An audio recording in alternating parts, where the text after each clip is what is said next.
Good afternoon. Welcome back to my walk.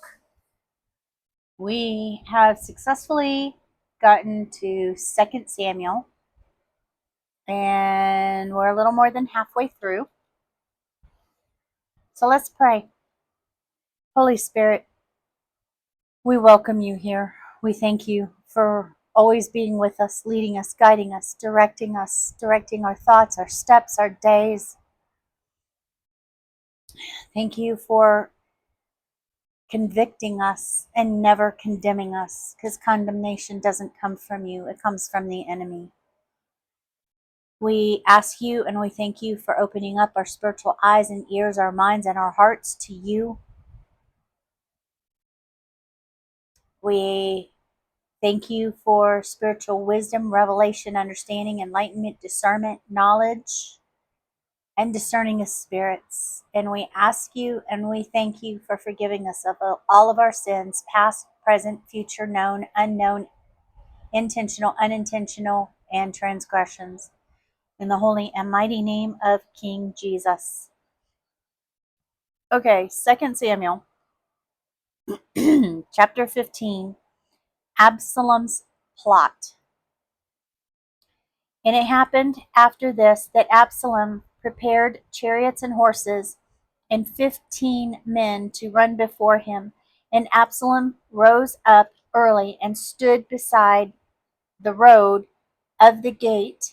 And it was so that when any person that had a controversy who came to the king for judgment, then Absalom called to him and said, "What city are you from?" And he said, "Your servant is one of the tribes of Israel."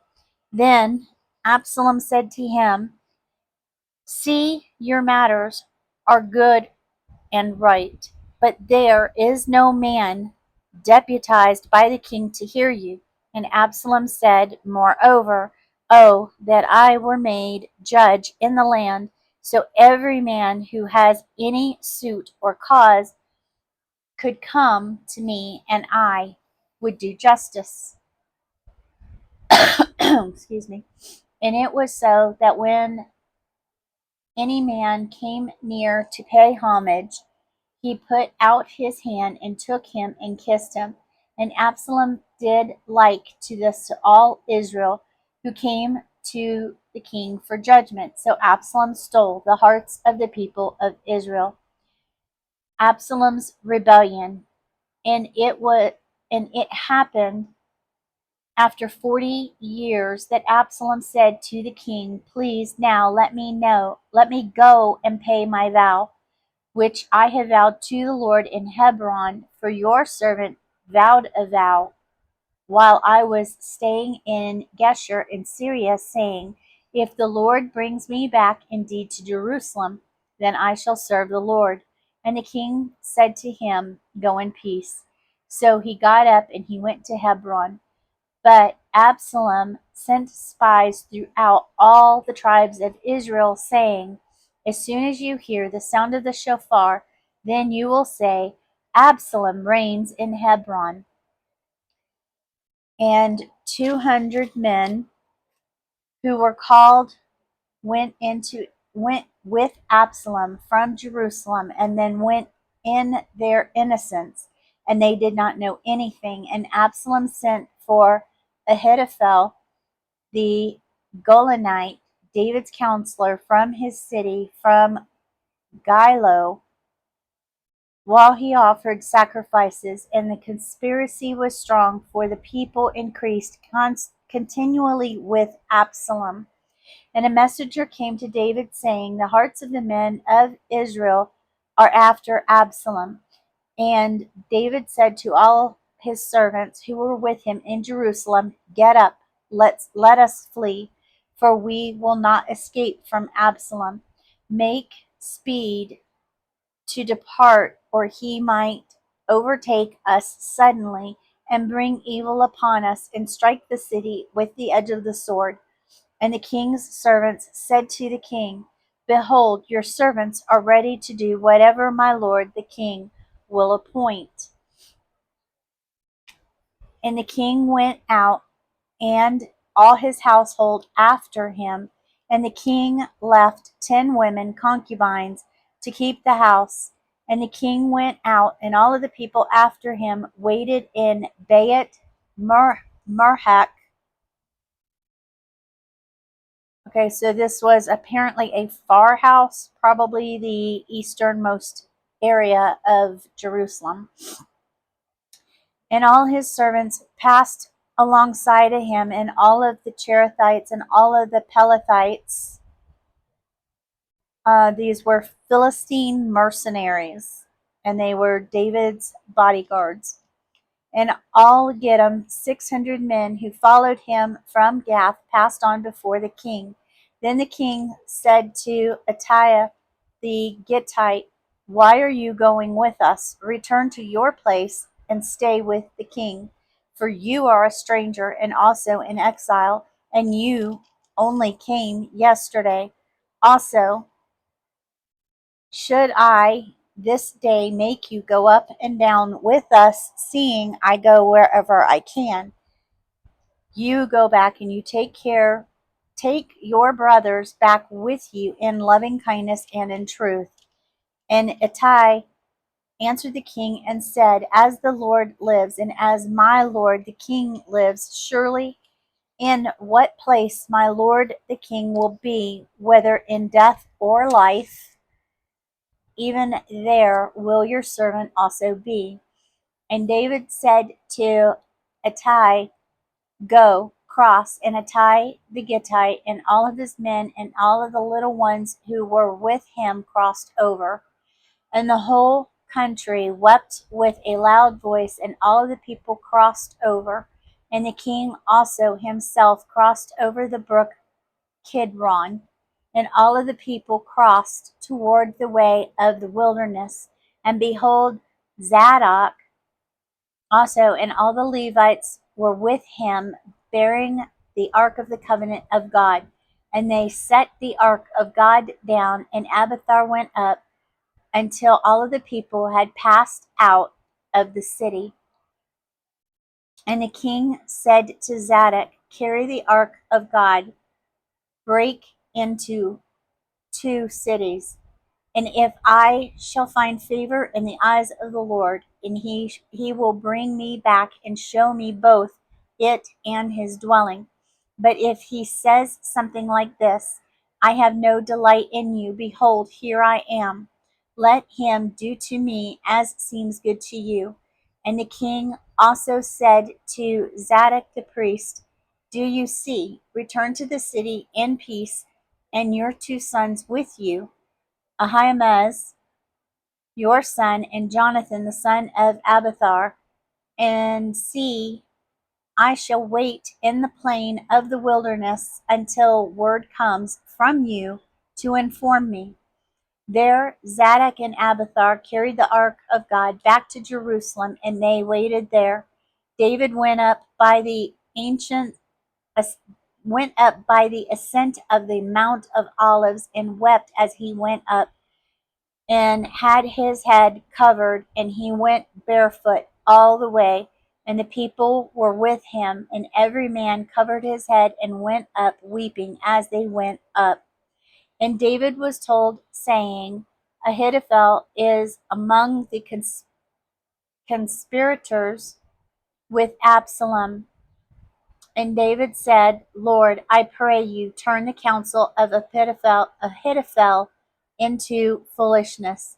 And it happened that when David had come to the top of the mountain where he worshipped God, behold, Hushai the Archite came to meet him with his tunic, that's the prayer shawl, torn, and the earth on his head.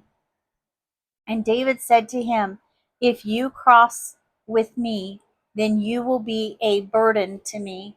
But if you return to the city and you say to Absalom, 'I shall be your servant, O king, as I have been your father's servant till now, so will I now also be your servant,' then you can defeat the counsel of Ahithophel for me. And have you not there with you Zadok and Abiathar the priests? Therefore It will be that whatever you hear out of the king's house, you will tell to Zadok and Abiathar the priests. Behold, they have there with them their two sons, Ahimaaz and Zadok's son, and Jonathan Abiathar's son. And by them you will send to me everything that you can hear. So Ahusha, David's friend, came into the city, and Absalom came too into Jerusalem. And that concludes chapter 15. 2 Samuel chapter 16. Ziba's deceit. And when David was a little past the top of the hill, behold, Ziba, the servant of Mephibosheth, met him with a couple of the saddled donkeys, and on them 200 loaves of bread and 100 bunches of raisins and 100 of summer fruits and a skin of wine. And the king said to Ziba, what do you mean by these? And Ziba said, the donkeys, are for the king's household to ride on, and the bread and the summer fruit for the young men to eat, and wine that such as be faint in the wilderness may drink. And the king said, and where is your master's son? And Ziba said to the king, behold, he is staying at Jerusalem. For he said, today the house of Israel will restore my father's kingdom to me.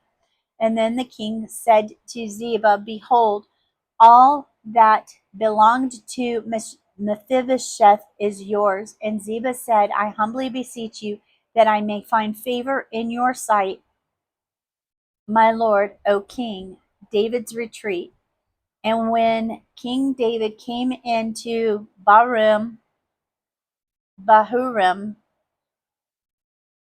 which is east of the Mount of Olives on the way to Jericho, behold, a man of the family of the house of Saul, whose name was Shimei, the son of Gera, came out from there, and he came out still cursing as he came, and he threw stones at David and at all of the servants of King David, and all of the people, and all the mighty men were on his right hand and on his left.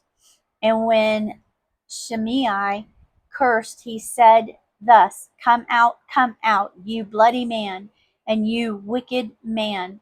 And the Lord has returned upon you all of the blood of the house of Saul, in whose place you have reigned. And the Lord has delivered the kingdom into the hand of Absalom, your son.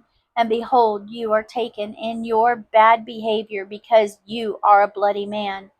Then Abishai the son of Zeruiah said to the king, why should this dead dog curse my king, the king? Let me go over now, please, and take off his head. And the king said, what do I have to do with you, you sons of Zeruiah? So let him curse, because the Lord has said to him, curse David.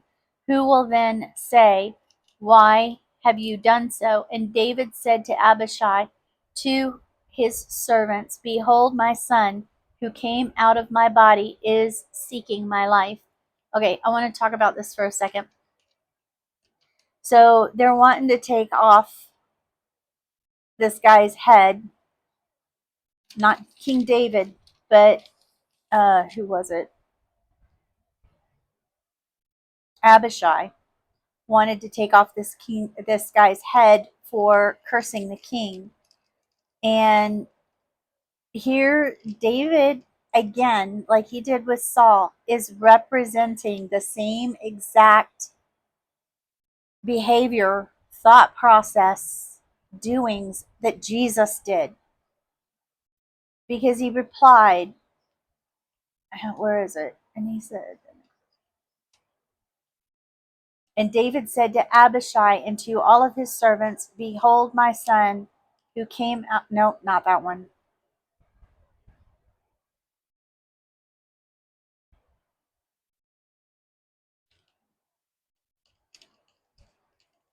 All right. Well, either way, King David is not giving him permission to go cut off this guy's head. And the fact is somewhere in here. I can't find it either. Um, he's like, let him curse me, because for some reason the Lord's letting him do it. You know, we need to remember God makes every final decision. Okay, when we read Job, we'll read how uh, Satan goes up and visits God in one of the lower heavens, and God asks him where he's come from, and he's like looking to and fro on the earth, and God knows he's looking for someone to do something to. And so Satan tells him, Job, you don't you fully protect him?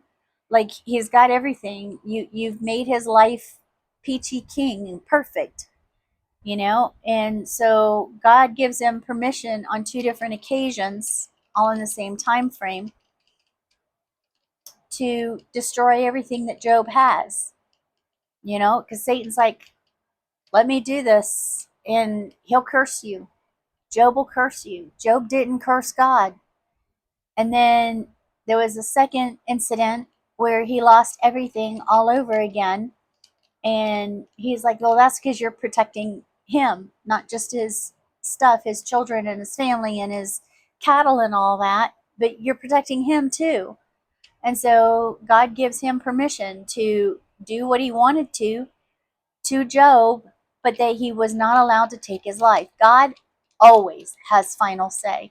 And I need to keep this in mind too, that when bad things come, there's a purpose for it. And a lot of the times, God's testing us. God has to, I've had it explained to me that God has to think legally at all times, because the enemy, Satan, and all his minions are very legalistic.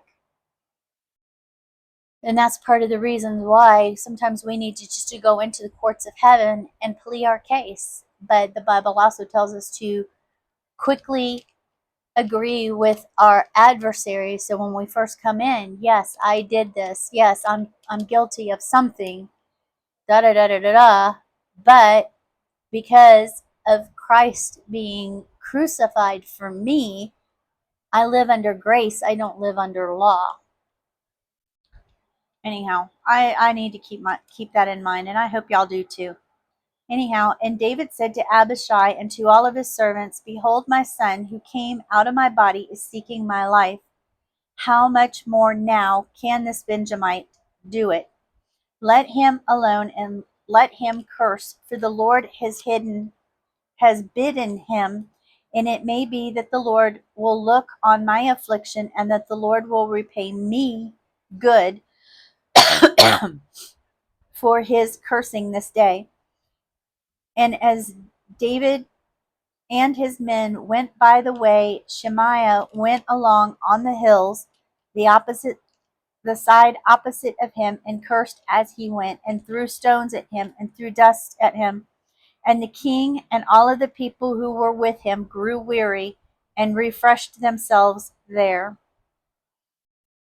Hushai works for David. And Absalom and all the people, the men of Israel, came to Jerusalem, and Ahithophel with him. And it was when Hushai the Archite, David's friend, came to Absalom and to Hushai, said to Absalom, long live the king, long live the king. And Absalom said to Hushai, is this your kindness to your friend? Why did you not go with your friend? And Hushai said to Absalom, no, but whom the Lord and this people and all of the men of Israel choose, he will I be, and shall stay with him. And again, whom shall I serve? Should I not serve the presence of his son? As I have served in the Father's presence, I will serve in your presence. Then Absalom said to Ahithophel, "Give your counsel on what we will do." And Ahithophel said to Absalom, "Go in to your father's concubines, whom he has left to keep the house in all of Israel, and hear that you are abhorred by your father. Then the hands of all of who are with you will be strong." And so they spread the tent upon the top of the house of Absalom, and Absalom went in to his father's concubines in the sight of all of Israel. And the counsel of Ahithophel, which he counseled in those days, was as if a man had inquired of the oracle of God. So was all the counsel of Ahithophel, both with David and with Absalom. And that concludes chapter 16. Chapter 17. Hushai counters Ahithophel. And moreover, Ahithophel said to Absalom, "Let me now choose 12,000 men, and this night I shall rise and pursue after David, and I shall come upon him while he is weary and weak handed, and will make him afraid, and all of the people who are with him will flee, and I shall strike only the king, and I shall bring all of the people back to you, when every man will return as you desire. All the people will be in peace." And the saying well pleased Absalom and the elders of Israel. Then Absalom said, "Now also call Ahushai the Archite, and let us hear likewise what he says." And when Ahushai had come to Absalom, Absalom spoke to him, saying, "Ahithophel has spoken after this manner. Will we do after his saying? If not, speak." And Ahushai said to Absalom, "The counsel of Ahithophel has given is not good at this time." For, said Hushai, "you know your father and his men, and that they are mighty men, and they are chafed in spirit, like a bear robbed of her cubs in the field. And your father is a man of war, and will not stay with the people. Behold, he is hiding now in some pit, or in some other place. And it will be, when some of them should fall at first, that whoever hears it will say, 'There is a slaughter among the people who follow Absalom.' And he also that is valiant, whose heart is like the heart of a lion, will utterly melt. For all Israel knows that your father is a mighty man, and those who are with him are valiant men. Therefore I counsel that all Israel is generally gathered to you, from Dan even to Beersheba, as the sand that is by the sea, for a multitude, and that you go to battle in your own person. So we will come upon him in some place where he will be found, and we will light upon him as dew falls on the ground, and of him and all of the people who are with him there will not be much as one left. Moreover, if he has gotten into a city, then all of Israel will bring ropes to that city, and we will draw into the river until there is not one small stone found there. And Absalom and all of the men of Israel and the counsel of Hushai the Archite is better than the counsel of Ahithophel, for the Lord had appointed to defeat the good counsel of Ahithophel, to the intent that the Lord might bring evil upon Absalom. Then Hushai said to Zadok and to Abiathar the priest, "Thus and thus did Ahithophel counsel Absalom and the elders of Israel, and thus have I counseled. Now therefore, quickly send quickly and tell David, saying, 'Do not stay this night in the plains of the wilderness, but cross speedily, lest it be ruinous for the king and for all of the people who are with him. Now Jonathan and Ahimaaz stayed in En Rogel, and a maidservant went and told them, and they went and they told King David. So they would not be seen to come into the city. Nevertheless, a boy saw them and told Absalom, but both of them went away quickly and came to a man's house in Bahurim, who had a well in his court, which they went down, and the woman took and spread a covering over the well's mouth and spread ground grain on it, and the thing was not known. And when Absalom's servants came to the woman at the house, they said, "Where are Ahimaaz and Jonathan?" And the woman said to them, "They have gone over the brook of the water." And when they had sought and could not find them, they returned to Jerusalem. And it was after they left that they came up out of the well and went and told King David and said to David, "Get up and cross quickly over the water, for thus has Ahithophel counseled against you." Then David and all of the people that were with him got up and crossed the Jordan. By morning light there lacked not one of them who had gone over the Jordan. And when Ahithophel saw that his counsel was not followed, he saddled his donkey and got up and went home to his house, to his city, and put his household in order, and strangled himself, and died, and was buried in the sepulchre of his father. Then David came to Mahanaim, and Absalom and all of the men of Israel with him crossed over the Jordan. And Absalom made Amasa captain of the army instead of Joab. And Amasa was a man's son whose name was Jethro the Jezreelite, who went in to Abigail, the daughter of Nechash, sister to Zeruiah, Joab's mother.